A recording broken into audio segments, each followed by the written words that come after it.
क्योंकि मास्टर को यकसा civil code से निकाह से मतलब नहीं है। मास्टर ने निकाह कर लिया बीजेपी के साथ और उसका खाजी बना दिया मोदी को। भारत की पार्लियामेंट में आपको किशनगंज से एक फाल, हरकियाती, एक जज्बाती रुकने पार्लियामान और सांसद की ज़रूरत है। 26 तारीख का इलेक्शन किशनगंज और सीमांचल की अजमत का इलेक्शन है। पार्लियामेंट के अंदर ट्रिपल तलाक का एक गलत कानून बनाया गया जिससे मुस्लिम खवातीन से नाइंसाफ़ी बढ़ रही है। कि आप CAA के कानून को, उसके रूल्स को इसलिए बनाना चाहते हैं ताकि सीमांचल की जनता को, जो आप घुसपैठी कहते हैं, उनको NPR NRC के तहत परेशान करना चाहते हैं। जब उत्तराखंड में यकसा सिविल कोड को नाफिज किया गया था, कानून को पास किया गया था, तो कांग्रेस ने भी उसकी तायीद की थी।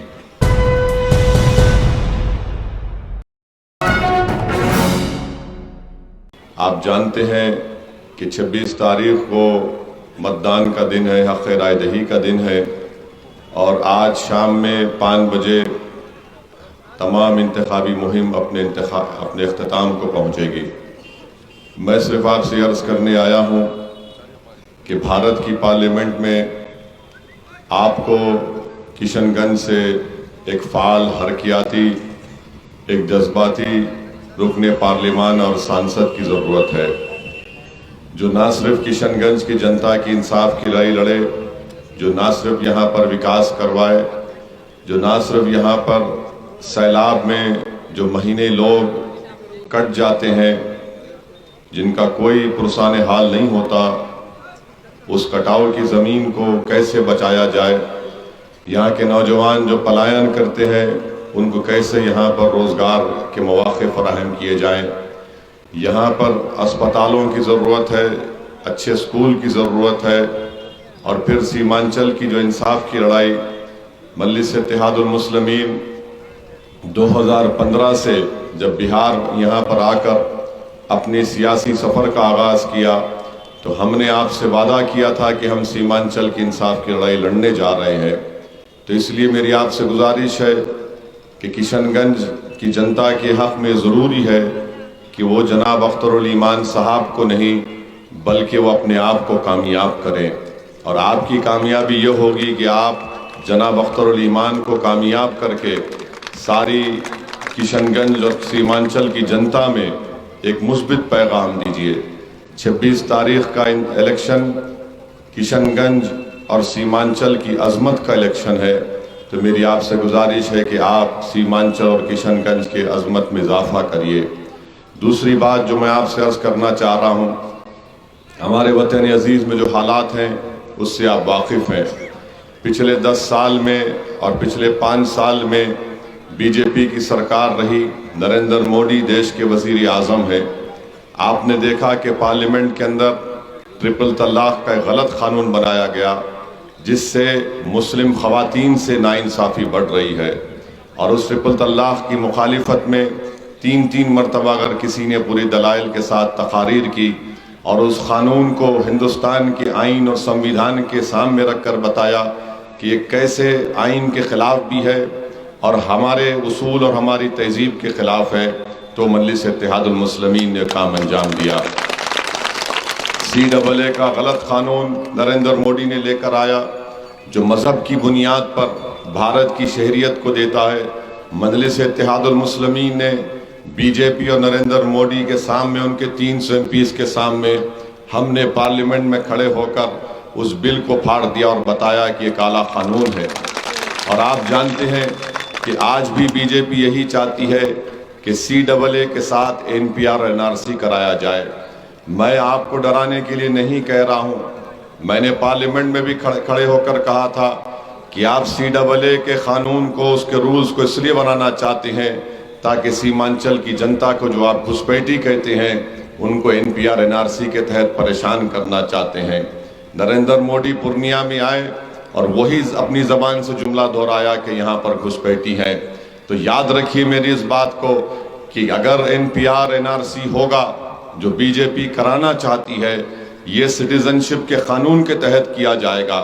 और अगर यहाँ पर किसी का नाम किसी गवर्नमेंट के दफ्तर पर एक नाम और लिस्ट लगा दी जाएगी, कोई भी जैद बकर जाकर कहेगा कि अख्तरुल ईमान के नाम पर मुझे एतराज़ है, तो गवर्नमेंट हुकूमत ये कहेगी, प्रशासन ये कहेगा कि अख्तरुल ईमान अब आप अपनी शहरियत को साबित करो। मेरे अजीज़ दोस्तों और बुजुर्गों, ये नापाक अज़ाइम बीजेपी लेकर इस मुल्क में आगे बढ़ रही है। यूनिफॉर्म सिविल कोड का मसला है। यूनिफॉर्म सिविल कोड बीजेपी ने उत्तराखंड में उसको राइज कर दिया, उसको शुरू कर दिया। वहाँ पर क्या है उत्तराखंड में, कभी पढ़िए। और आपको एक अहम बात बता रहा हूँ, जब उत्तराखंड में यकसा सिविल कोड को नाफिज किया गया था, कानून को पास किया गया था, तो कांग्रेस ने भी उसकी तायीद की थी। उत्तराखंड के असेंबली में कांग्रेस ने भी यूनिफॉर्म सिविल कोड की तायीद की थी। अब आप यहाँ पर यकसा सिविल कोड जो उत्तराखंड में नाफिज हुआ, उसमें यह बताया गया कि आपको अगर किसी मुसलमान को शादी करना है तो निकाह से नहीं हो सकता शादी। और हम मुसलमान की शादी निकाह से होगी या किसी और तरीके से होगी, बताइए आप। निकाह से होगी ना, काजी साहब होंगे, खुतबे निकाह होगा, गवाह होगी। और फिर निकाह का एक और क्या है इसमें शर्त कि दुल्हन को महर देना होता है। अब वहां पर महर भी नहीं दी जा सकती। स्पेशल मैरिज एक्ट में शादी करने का कानून बन गया उत्तराखंड में। और कांग्रेस पार्टी उत्तराखंड में बीजेपी के साथ उस यकसा सिविल कोड के बिल की तायीद की है। अब आप अंदाजा लगा लीजिए कि कौन बी टीम है, कौन आपका दोस्त है, कौन आपका दुश्मन है। यकसा सिविल कोड का मतलब यह है कि भारत के आईन में जो हमारे को हम ये अख्तियार दिया गया, बुनियादी हक, फंडामेंटल राइट दिया गया कि अपने मजहब पर चलें, नरेंद्र मोदी पूरे देश में यकसा सिविल कोड को नाफिज करना चाहते हैं। इससे नुकसान किसको होगा? किसकी मजहबी तशख्खुस को ख़राब कर दिया जाएगा, किसकी शनाख्त को ख़त्म कर दिया जाएगा। इसीलिए आपको ये सोचना पड़ेगा कि अगर अख्तरुल ईमान इंशाअल्लाह ताला जीत कर जाएगा तो आपके सामने कांग्रेस का उम्मीदवार है जो पिछले 5 साल से नाकारा और निकम्मा साबित हुआ है। दूसरी तरफ मास्टर मुजाहिद है। क्या ये उठकर बिल की तायीद करेगा या मुखालिफत करेगा? आप फैसला कर लो। तायीद करेगा या मुखालिफत करेगा? तायीद करेगा, क्योंकि मास्टर को यकसा सिविल कोड से, निकाह से मतलब नहीं है। मास्टर ने निकाह कर लिया बीजेपी के साथ और उसका खाजी बना दिया मोदी को। अब डॉक्टर जावेद साहब का हाल यह है कि उनको ना तो निकाह की फिक्र है ना खाजी की फिक्र है, बोलते बस मुझे जिता दो। तो ये हंसने का मसला नहीं है। आपको हम पैगाम देकर जा रहे हैं कि ये मुस्तकबिल में ऐसा हो सकता है। अब बात घुसपैठी की बात नरेंद्र मोदी ने राजस्थान में अपने भाषण में कर दी कि भारत में जितने मुसलमान हैं, अब तो हम समझ रहे थे किशनगंज की, सीमांचल की जनता को, बल्कि अब तो पूरे भारत के मुस्लिम अक़लियत से कह रहे हैं कि घुसपैठी हैं। आप बताइए, आप लोग घुसपैठी हैं?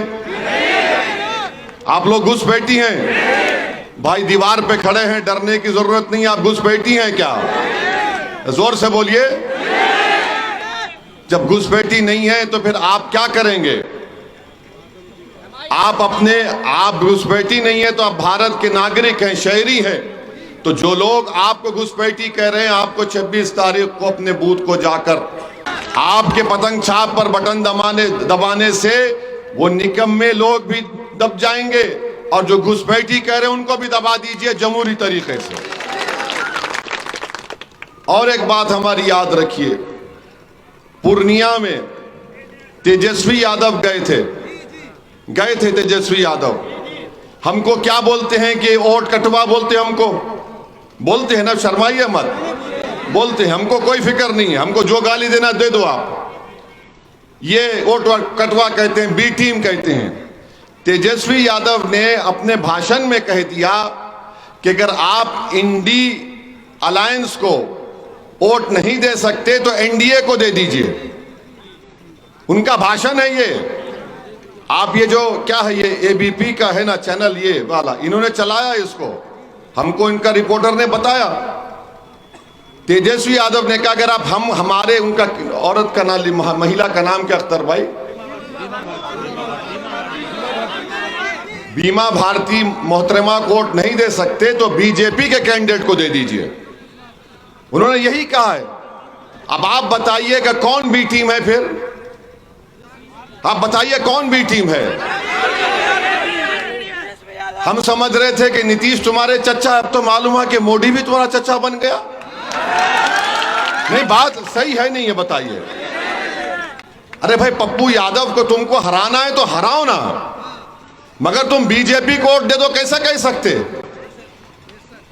अब आप सोचिए, और यहां पर कांग्रेस और तेजस्वी मिलकर आ रहे हैं, ये एक ही खानदान का हिस्सा है। इसलिए हम आपसे कह रहे हैं कि अख्तरुल ईमान ना इनका है ना उनका, अख्तरुल ईमान आपका रहेगा हमेशा। अख्तरुल ईमान आपके दिल में बसेगा, बसता है। अख्तरुल ईमान इस जमीन से पैदा हुआ है जो गरीबों के दरमियान में उभर कर निकला है।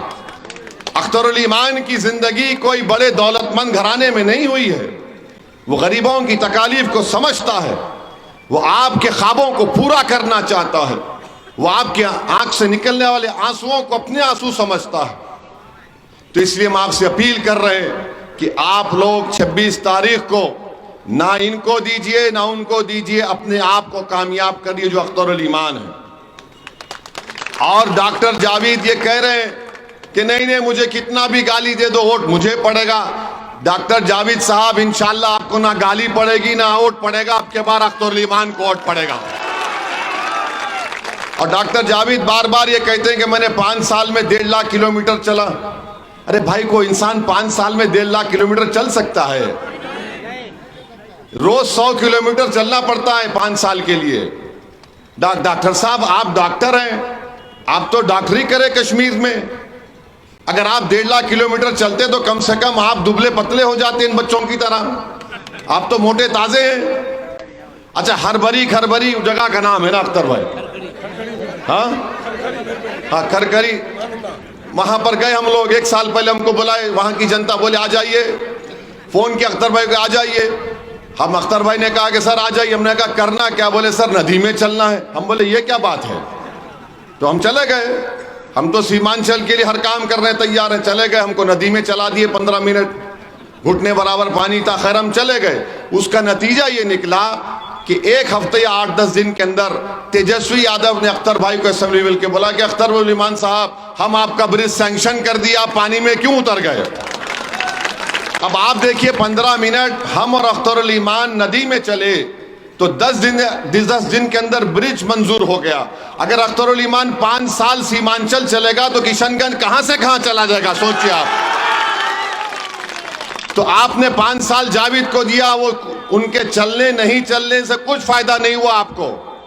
अख्तरुल ईमान को दीजिए और कामयाब करिए, यही आपको करना है। और मास्टर मुजाहिद है, मास्टर मुजाहिद का मास्टर कौन है? नरेंद्र मोदी है। मास्टर मुजाहिद का मास्टर नरेंद्र मोदी है। और याद रखिए, अगर आप इनको वोट देंगे बीजेपी को फायदा होगा। अगर आप डॉक्टर जावेद को वोट देंगे तो वो 5 साल में कहीं पर नजर नहीं आए।